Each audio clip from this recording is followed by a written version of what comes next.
Hello, welcome back to my channel. Today I have another book chat video for you. If you haven't watched my last one, please do.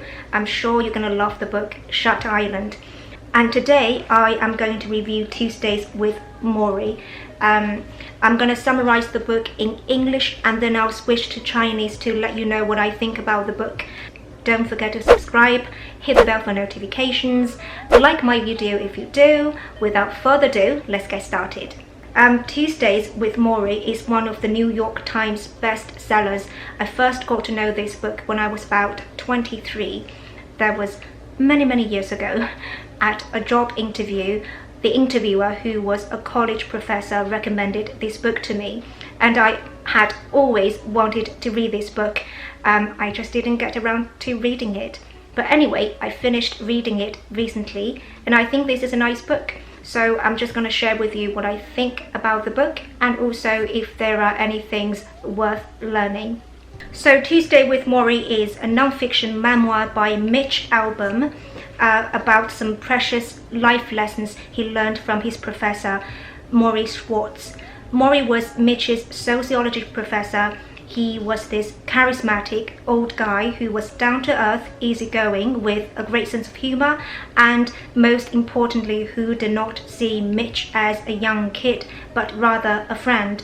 So these two would discuss and talk about issues and problems about society, about humanity after class, and they became close friends. On his commencement day, Mitch promised to keep in touch with Morrie after graduation. However, he lost contact with his classmates and of course Morrie due to some ups and downs and changes in his life. Mitch hadn't thought about contacting Morrie until one day he saw Morrie featured in a program on TV, and he learned that Morrie was diagnosed with a fatal disease called ALS and that he had a short period of time to live. So Mitch rekindled with Morrie and visited him 14 times afterwards, and each visit was on a Tuesday, and that's why this book is called Tuesdays with Morrie.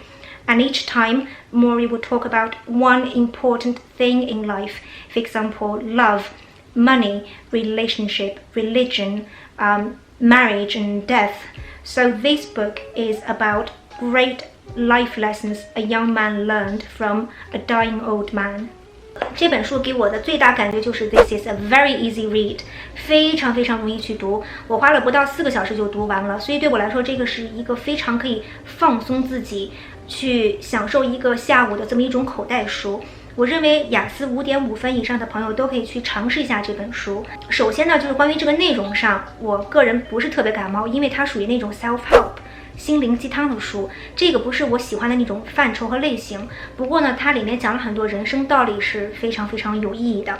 另外就是在这个文学和文字写作方式上，相较于我其他读过的很多小说，还有其他一些纪实性的书来说，它的用词和用语都是比较简单和平淡的，所以对我来说比较无聊。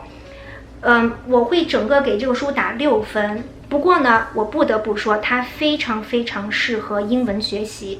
因为嘛，我说句大实话，这个作者的写作技巧和水平，我认为不是特别的高，所以呢，它会有很多这种重复性的句式出现。比方说，就是我们在学英文当中经常去使用的那个 as if 后面跟一个虚拟语气的这么一个用法。那么在这本书当中，起码出现了我认为7、8次不下吧，反正每次在每一章节，基本上这个作者都会用一遍这个句式，所以我认为在这个情况下是一个特别好的去学习英文的这么一个过程。另外呢，这本书还有一个特别好的英文学习知识点，就是它使用了大量的现在分词作为形容词去修饰名词的这样的一些表达。比方说，当他在描述这个 Morrie 日渐萎缩的这个身体的时候，他用了这么一个词组，就是 withering legs。那么这个 wither 就是指消瘦枯萎的这种感觉，所以呢 withering legs 就可以非常形象的描述Professor Morrie 他的这个腿越来越瘦，越来越干瘪。再比方说，就是他用了另外一个表达方式，就是 Morrie 的时间是这样子的 his dwindling time。那么这个单词 dwindle 是一个特别有用的单词，表示减小，变得越来越少。所以呢 dwindling time 意思就是日益消逝的这种时光，越来越少的时间。再比方说，就是在这个书的第90页，他和这个 Morrie 坐在一起的时候，发现 Morrie 穿了一个很厚的这种 cotton shirt， 然后呢，发现他就是有这样一个 ever shrinking frame。那么这个词也是就是一个合成词，它是从这个 shrink 这个动词来变过来的。那么 shrink 后面加了 ing 就是 shrinking， 作为一个分词就表示越来越小的、越来越收缩的、越来越少的。ever shrinking frame 就是指它日渐消瘦萎缩的这种身形。在这本书当中，这样的用法出现了很多很多次。那这本书适合英文学习的另外一点，就是它在这本书当中出现了很多我们所谓的考试词汇，一些比较学术的词汇。像这个单词就是 transcend， 这个词非常非常有用，它的意思叫做 go beyond the limits of something， 也就是我们汉语当中那个翻译成超越、跨越的意思。那么这本书用了这么一个句子，就是 The things he was saying in his final months on earth seemed to transcend all religious differences。翻译成汉语就是 Morrie 在他在世的最后几个月说的一些话，跨越了所有这个宗教上的不同。比方说我们学以致用，说这么一句话，就是爱超越了很多种族和宗教间的不同。那么我们就可以说 Love transcends all religious and racial differences。 所以这样子可以很快的把这个 transcend 这么一个有用的词用到你的写作甚至是口语当中。另外比方说有些好词有这个 spiritual， 还有这个 vulnerability， 这个词非常非常有用在学术写作当中。再比方说还有一个学术也很有用，日常口语也很有用的单词叫做 dilemma。 那么这本书它是这样去写的。I told Morrie about my generation's dilemma with having children, how often we saw them as tying us down, making us into these parent things that we do not want to be. Have a dilemma with something.